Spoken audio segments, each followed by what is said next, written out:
dit ça, mais je ne me rappelle plus. Alors, on va faire plus pire qu'à vote. Alors, pire qu'à vote. Il faut. Voilà. On attaque. Comme ça, on bouge les têtes. On aime le Masgan parce qu'il commence à faire chaud. Mais on lit la Mishnah. Yehuda ben Tabai et Shimon ben Shetach. Kiblou mehem. Ouais, c'est les élèves de. C'est qui les noms des deux rabbins qu'on a vus avant, vous vous rappelez?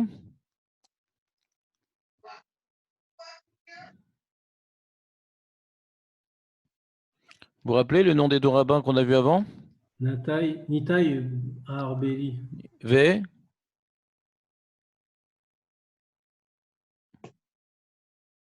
Nathanaël, tu te rappelles ou pas?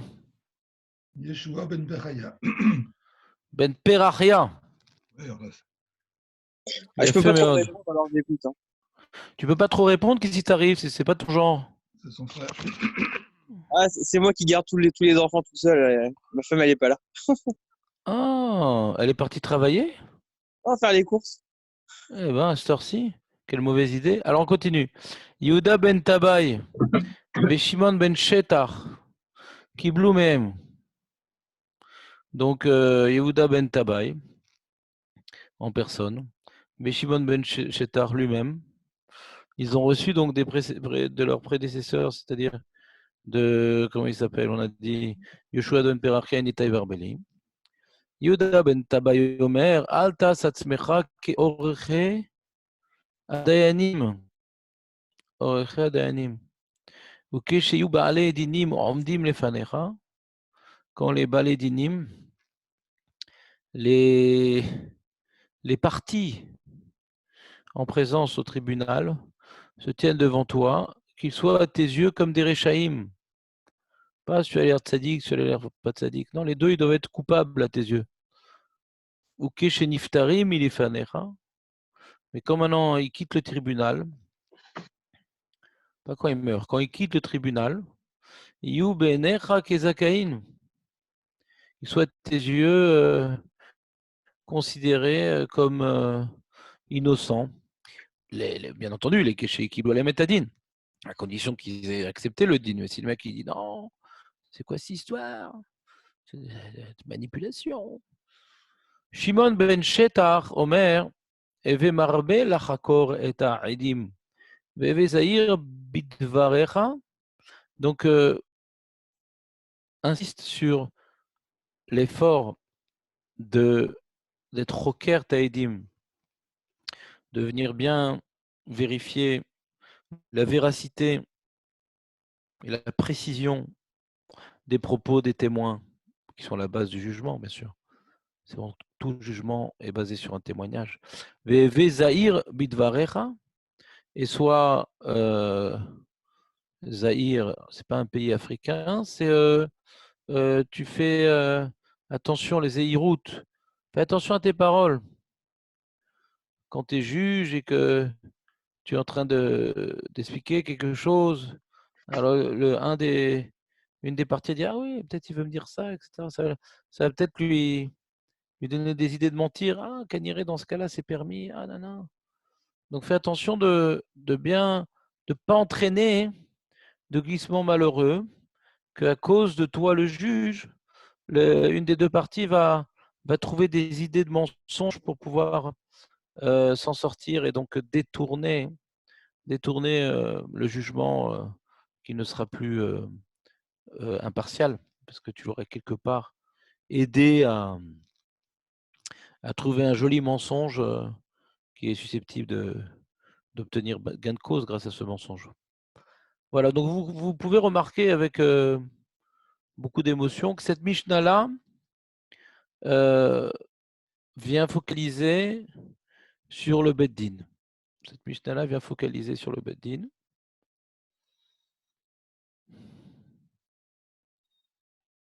On n'est plus à la maison, on n'est plus avec les amis, on est avec l'autorité. Il faut savoir pas uniquement gérer la maison, faut savoir pas uniquement gérer les voisins, les amis, ouais, les relations sociales, ce qui m'apporte, il y a le Rav qui m'apporte, il y a comment dirais-je, le Rav qui m'apporte, il y a les gens autour de moi, savoir se comporter avec les gens. Là, il faut savoir se comporter, se soumettre au tribunal. Ouais, c'est la notion de soumission. Le Rav, c'est pas vraiment une notion de soumission, c'est une notion d'apprendre, etc. C'est moins coercitif, moins punitif. C'est vrai qu'il y a une notion de subordination, mais c'est pas comme avec le juge. Le juge, j'y vais pas pour apprendre, je vais pas pour me construire. J'y vais pour me départager, c'est quelque part. Si la relation avec les amis, la relation avec les autres se passe mal, qu'on a vu dans la Mishnah précédente, on a expliqué comment gérer la relation avec les autres. Ouais, il faut juger en bien, etc. Un truc. Et si ça se passe mal, il faut aller devant le Beddin. Donc, Beddin vient quelque part statuer d'un échec de relation sociale, un échec de comportement humain. Et c'est pour ça qu'il y a écrit qu'on dit au juge de voir quand ils se tiennent les deux parties devant lui comme des Réchaïm, parce qu'ils n'ont pas réussi à s'arranger ensemble, quoi. Ils ont dû aller au Beddin, donc il y a une sorte de richout d'aller au Beddin. Une sorte de faute, quoi, d'aller au Beddin, quand on n'a pas réussi à s'arranger. Qu'est-ce qui s'est passé? Ils n'ont pas réussi à s'arranger ensemble, il faut aller au Beddin, demander à quelqu'un de trancher pour eux, ils n'arrivent pas à s'arranger à l'amiable. C'est ce que la Gemara dans Bava Metzia, elle dit que le Beth Amikdash, le deuxième Beth Amikdash n'a été détruit que parce qu'ils étaient d'anim dîner Torah, parce ils tranchaient des dinim d'après la Torah. La Gemara dit quoi? Tu veux qu'ils tranchent les dinim d'après les lois africaines? C'est bien qu'ils tranchent les dinim d'après la Torah, oui, mais qu'ils aillent au Beddin pour trancher des lois alpidines et qu'ils n'arrivent pas à s'arranger, ouais, l'ifni mishurat adim, ils n'arrivent pas à dire bon, c'est allez, viens, on fait moitié-moitié. C'est ça, cette mitad tadine, de chacun ne pas lâcher le morceau, c'est ça qui a détruit le Beth Amikdash, parce que même si on avait des fautes à l'origine, mais s'il y avait la midat tarachamim, Hachem, il n'aurait pas détruit le Beth Amikdash. Donc le fait de jamais lâcher le morceau, dire attends, ça me revient de droit, je ne vais pas le lâcher, on va aller au Beddin, etc. C'est des fois une forme de riche haute. Là, c'est une forme de riche haute, parce que nous-mêmes, on n'est pas parfait, quoi. Donc, si on a des choses à se reprocher, qu'est-ce qu'on est tellement dur avec l'autre? Dire ah non, non, moi je lâche pas le morceau. Ah, attends un instant. Ah, ah. Je dois charger la chose parce que après ça va s'éteindre. Et quand ça s'éteint, alors ça marche plus. J'ai remarqué à chaque fois que ça s'éteint, ça marche plus. Je sais pas pourquoi, mais pourtant il est neuf. Voilà. Vous avez compris ce que j'ai dit ou pas? Je vous entends petit à petit, progressivement. Mais Rav, on peut pas dire aussi que Kershaim, c'est aussi pour être l'impartialité du juge, c'est surtout l'impartialité du jugement. Ah, mais vraiment pas du tout, Netanel. C'est pas du tout de ça qu'elle parle, la Mishnah. Qui, toi le juge, qui soit à tes yeux comme Rechaïm. J'ai pas compris ce que tu as voulu dire. Bah, c'est pour pas avoir une préférence qui est pas très. Kezakaïm. Alors pourquoi tu dis pas Kezakaïm? Bah, Ça parce que répond pas à tant la question. qu'ils sont pas jugés, a priori là, on dirait que ça serait les juger en. Pas Et pourquoi les forcément. deux sont Rechaïm? Pourquoi les deux sont Rechaïm? Bah, pour les mettre au même niveau. Ouais, c'est vrai que. Alors Kezakaïm. Alors les deux sont Zakaïm. Pourquoi les deux sont Rechaïm? Bah, parce que s'ils sont Kezakaïm. là, comme vous l'avez dit avec la Mishnah, comme ils sont là, alors déjà c'est des Rechaïm, de s'ils sont arrivés jusqu'au. Ah, donc tu dis comme moi. Alors pourquoi tu veux dire autre chose? Tous les deux de la même manière, pour une certaine impartialité. Je suis d'accord avec toi, mais pourquoi? Je vais vous l'expliquer pourquoi Kerechaïm. Tu aurais dû dire Kishayumdim les fanecha, ouais. Kishayubaledinim umdim les fanecha. Et ubenecha shavim. C'est tout. Shavim. Pourquoi Kerechaïm? Non, c'est vrai que votre explication est très bien. C'est pas de ma faute, hein. J'ai dû la lire un jour.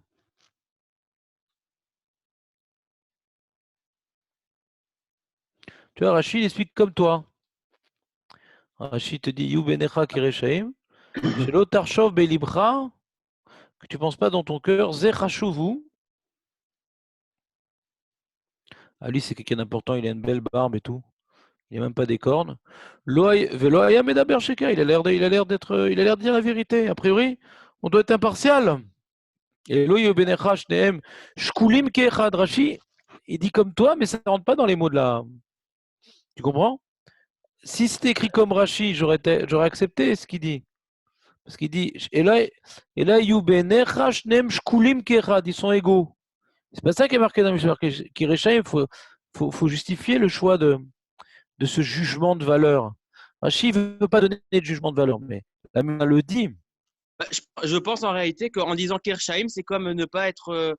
Regarder l'apparence, comme vous Non, avez mais c'est dit. faux ce que tu penses. Non, c'est faux ce que tu penses, parce que Rachid, il te dit très bien ce qu'on aurait dû dire en ivrite. Pourquoi la Mishnah n'a pas dit ça? Il y a une question. Ouais, une question. C'est cette question que j'ai voulu répondre. Shimata oseken lotucha lirot trova leoto sheu chashuv belira. Si tu dis fais comme ça, tu ne pourras pas admettre que celui qui a priori est important à tes yeux puisse être coupable. Donc fais-toi, d'après Rashi, à égalité. Mais pourquoi marquer Kirshaim? D'accord? Très bien. Alors reprenons la Mishnah. Je vous ai raconté déjà des histoires de Shimon ben Shetar? Vous étiez petit? Vous vous rappelez, c'est un homme extraordinaire, Shimon ben Shetar. Vous ne connaissez pas Shimon ben Shetar? Extraordinaire.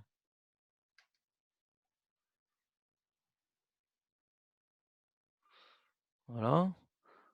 On a parlé de Rabbi Yoshua ben Perachia qui a été réintroduit par la reine, la veuve de Yanaï, qui était Racha, qui avait voulu tuer tous les Chachamim. Vous vous rappelez ou pas de cette histoire?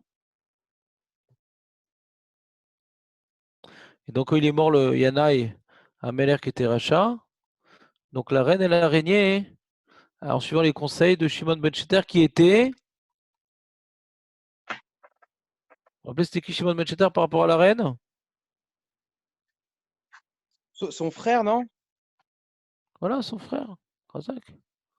Pour quelqu'un qui ne voulait pas parler aujourd'hui, Netanel, tu as brisé ton éder, hein? Je trouve des fenêtres d'opportunité.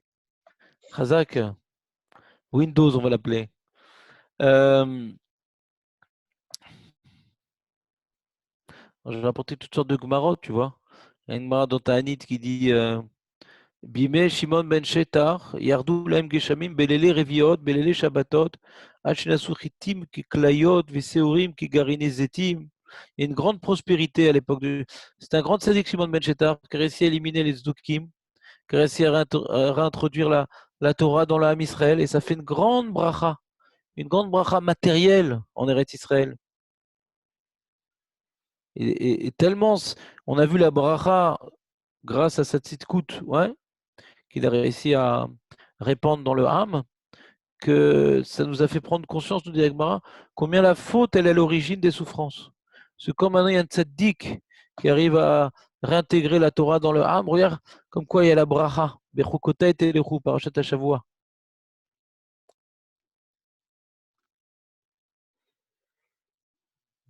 Et à l'époque de Hordous aussi, durant la période où construisait le deuxième Beth Amikdash, il y a eu une grande période de bracha.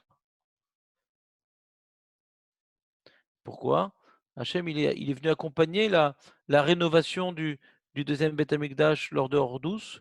La pluie tombait la nuit. Le matin, il y avait du vent pour séparer les nuages, ouais, pour qu'ils puissent travailler tranquillement. Quand on veut faire la volonté d'Akjouchou nous aide à faire sa volonté.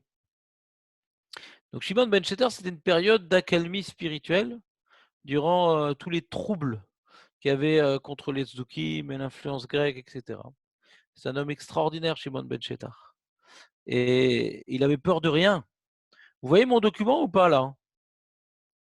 Oui, on le voit. Vous voyez quoi? Non, on voit la Mishnah, là. Ah, très bien. Vous n'avez pas mes antichaises, quoi. Alors, c'était un homme qui avait une très très grande ira de Shamaïm. Ouais. Et il n'avait pas peur de dire la vérité, ni au roi, ni contre les tzdukim, ni contre personne. C'est un homme d'un grand courage, d'une grande témérité. Même le gadol adore de l'époque qui s'appelait Choni Améhagel. Vous avez déjà entendu parler de Choni Améhagel?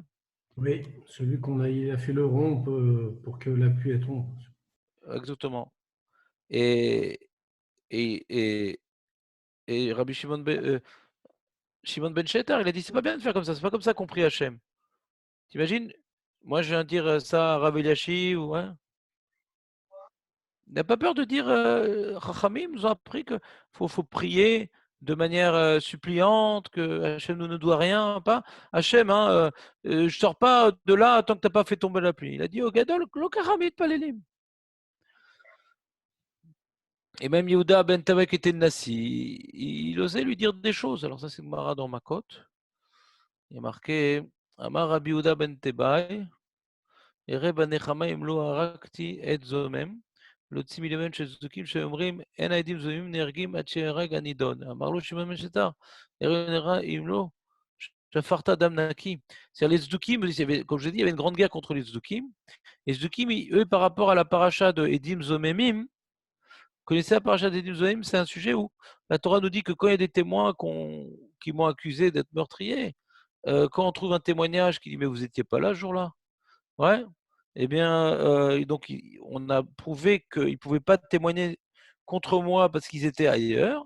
Alors on leur fait appliquer ce qu'ils ont voulu me faire appliquer pour me condamner. D'accord? Ça, c'est Dim Zomim. On a une marloquette entre les Chachamim, donc la lacha de Moshe Rabbeinu, et les Rechaim, les Zdukim. Les Zdukim disent oui, pour pouvoir les condamner à mort, Dim Zomim, c'est quand ils ont condamné à mort. Chachamim disent non. Il dit pour pouvoir les condamner à mort, c'est quand on n'a pas encore appliqué leur jugement. Quand ils ont voulu condamner à mort, on leur applique ce qu'ils ont voulu faire. Kacher Zamam, Velo Kacher Assou. Zamam, c'est ils ont voulu faire. C'est leur projet maléfique, Kacher Zamam. Et lui, pour prouver l'opinion de la Torah, l'opinion de la Loara, le vrai, contre les Zdukim, il disait Rabbi Yehuda ben Tabai, et je serais tellement consolé, si j'arrivais un jour devant un cas où je vais tuer des Edzomem, Edim Zomemim, dans un cas où ils n'ont pas encore tué la personne qui voulait accuser, pour prouver l'alacha, pour prouver que l'alacha n'est pas comme les Zdukim. Comme ça, il a dit, le Nassi, le président du Sanhedrin. Et Shimon Ben Shetar lui a répondu, ouais, je serais très consolé si tu n'arrivais pas un jour à faire couler du sang innocent. Ouais. Et il est venu le contredire, dire, d'accord, lui, il vient tellement sûr de lui, Yehuda ben Temek, que la lachal est comme ça, il dit non, mais je serais consolé que tu n'arrives pas à un tel cas parce que tu te plantes complètement. Et il a dit, Rabbi Yehuda ben Tebai, ouais, il a reçu Miat Kibel Alav Rabbi Yehuda ben Tebai, chez Nomore Ora'a, et là, l'Ifne, il dit, ah, c'est vrai, je me suis trompé, c'était pas très précis ce que j'ai dit, ouais. Il a pris sur lui, je ne trancherai plus la halacha en absence de Shimon ben Shatar. Et parce en fin de compte, il s'était trompé, Rabbi Shona, il avait tué et ce Edzomem, et c'était pas la lacha comme ça. Et toute sa vie, il allait sur la tombe de ce Edzomem pour, euh, pour, euh, pour demander pardon. Et on entendait une voix de pleurs. On pensait que c'était la voix du Edzomem, non, c'était, euh, c'était la voix de Ben Tebaï qui pleurait à chaque fois qu'il allait là-bas.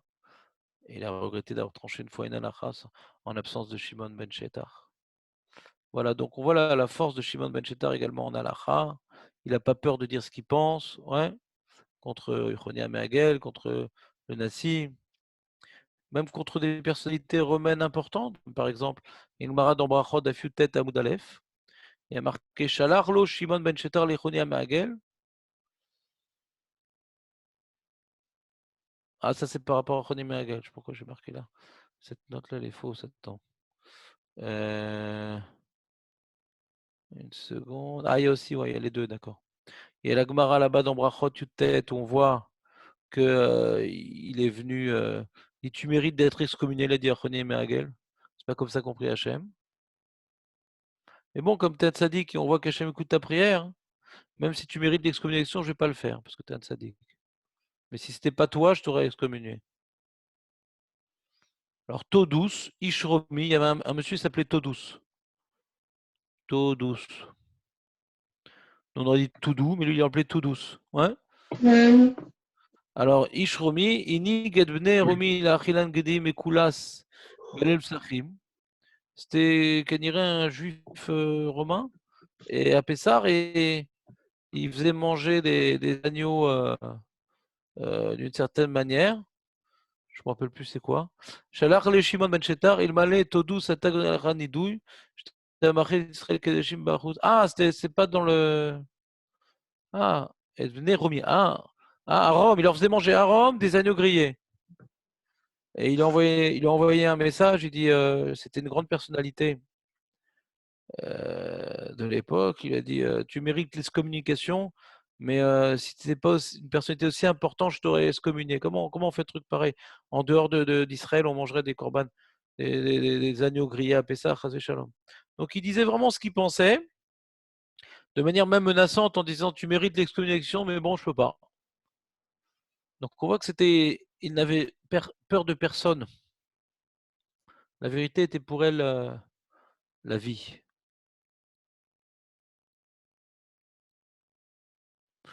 Il y a aussi une autre histoire très sympa, si vous voulez. Vous êtes en pyjama.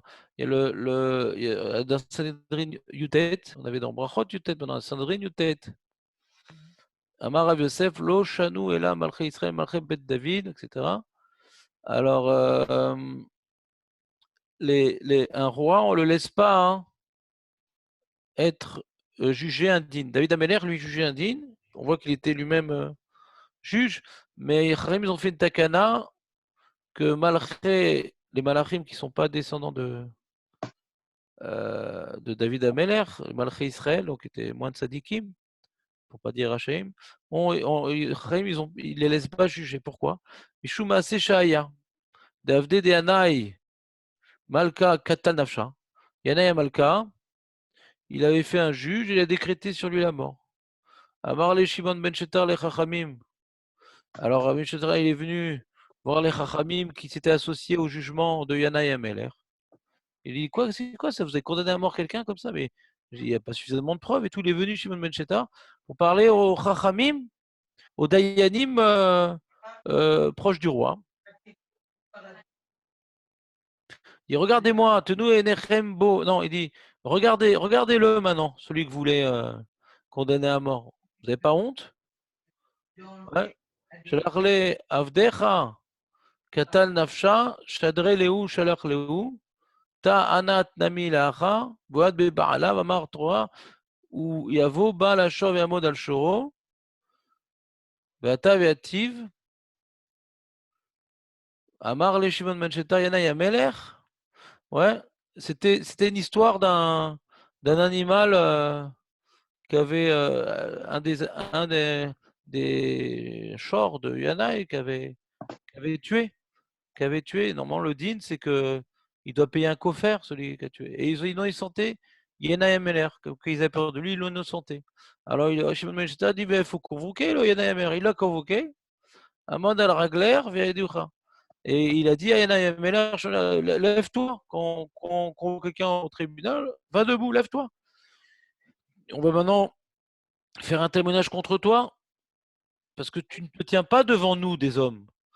Et là, tu te viens devant un cas de Jrou, Vayarolem, Misha Amar, Vayarolam, Shenemar, Vamdouch, Naneshim, Asher, Lem, arrive à Marlo, Lokshter, Tamer, Atta, et là, Kemoj, Shiomrou, bon, dirait, tu veux que je me lève?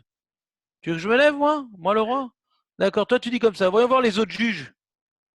Est-ce qu'ils sont d'accord avec toi? Est-ce qu'on peut faire lever le roi, là, parce que son chor, il a tué? Il a regardé à droite, ils ont baissé les yeux. Il a regardé à gauche, le roi, ils ont baissé les yeux. Donc tous les juges, ils ont eu très peur. Et Shimon ben Shetar, qui c'est qui nous a pas éteint le micro? Je sais pas. Ça fait que j'éteins. Donc, il les a regardés comme ça, il dit quoi? C'est vous les juges là? Shimon ben Sheter, Marim. Shimon ben Sheter, Balé Marchavot Atem. Yavo Bal Marchavot, ouais, vous avez des cheshbonot comme ça, ouais, c'est le roi, ces trucs. C'est pas la justice pour vous qui est important, hein? Alors celui qui a des marchavot aussi, donc Akadosh Baruch Hu, qui s'occupe de vous. Il est venu à Gabriel et il les a tous tués. Il les a écrasés contre le sort, ils sont tous morts. Et à cause de ça, ils ont décrété, on vient plus convoquer au jugement le roi parce que ça crée un petit peu des situations délicates.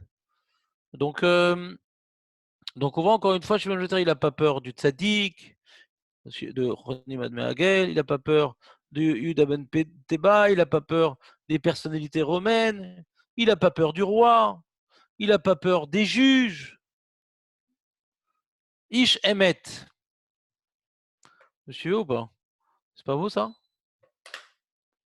Extraordinaire, non? Vous réalisez pas, mais c'est extraordinaire. Magnifique, magnifique. Et c'est lui qui a fait le Sanhedrin, non? Avec. Il a refait le Sanhedrin. Ouais, lui avec c'est le Avbeddin. Yuda ben Teba c'était le Nassi, et lui c'est Avbeddin.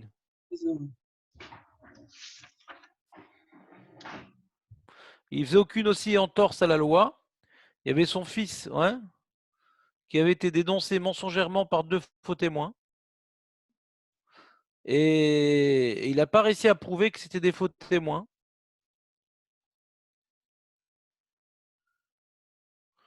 Mais il aurait dit, écoutez-moi bien, si mon fils il meurt à cause de votre témoignage, je vous maudis. Vous avez peut-être raison, mais si c'est du mensonge, que ma malédiction s'applique sur vous. Alors j'ai eu très peur. Ils se sont rétractés. Mais son fils, il n'a pas accepté que soit annulée sa condamnation, pour pas donner l'impression que son père soit suspecté d'être partiel envers sa famille. On pourrait croire qu'il est devenu impartial, donc il a préféré que sa condamnation soit retenue, le fils de Shimon ben Sheter.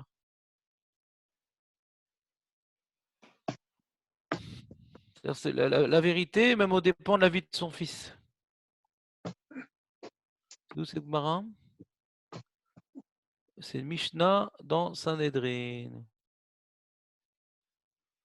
Voilà. Et il avait une fois un homme qui courait après un autre avec un couteau. Et il est ressorti celui qui a couru après l'autre avec son couteau qui était couvert de sang. Ouais. Alors, il n'y a pas eu 2 témoins qui l'ont vu tuer. Tu vois quelqu'un qui court après un autre. Il va dans une chambre. Le mec, il est mort égorgé, le couteau plein de sang. On ne peut pas tuer le mec qui a le couteau plein de sang. Parce qu'il n'y a pas de témoins. Il y a le Pishnedim, il y a Koundaba. Il dit, je ne peux pas te condamner. Mais il a pris Hachem, que Hachem fait la justice. Et il a été mordu par un serpent, il est mort. Ah bah. Après, j'ai trouvé un super commentaire là, sur Kirchheim. Non, s'il te plaît, non, tu nous avais fait une bonne nouvelle. Tu ne devais pas parler normalement, Non, Netanel. ça y est, je peux reparler. Non, mais oui, mais je peux plus entendre. J'avais un bon truc, un bon commentaire. C'est quoi? Tu veux donner le nom du commentaire ou le commentaire lui-même? Le commentaire. Non, c'est moi le rabbin, non. Parce que tu as une barbe, que ça y est, c'est fini. C'est moi. Tant pis. Fais-le en huis clos si tu veux. Voilà, demain, je vous raconte encore un petit peu d'histoire sur Shimon ben Sheter parce qu'il faut qu'on commence à l'Acha. Il est 9h30. Il y a encore des petites histoires sympathiques. Allez!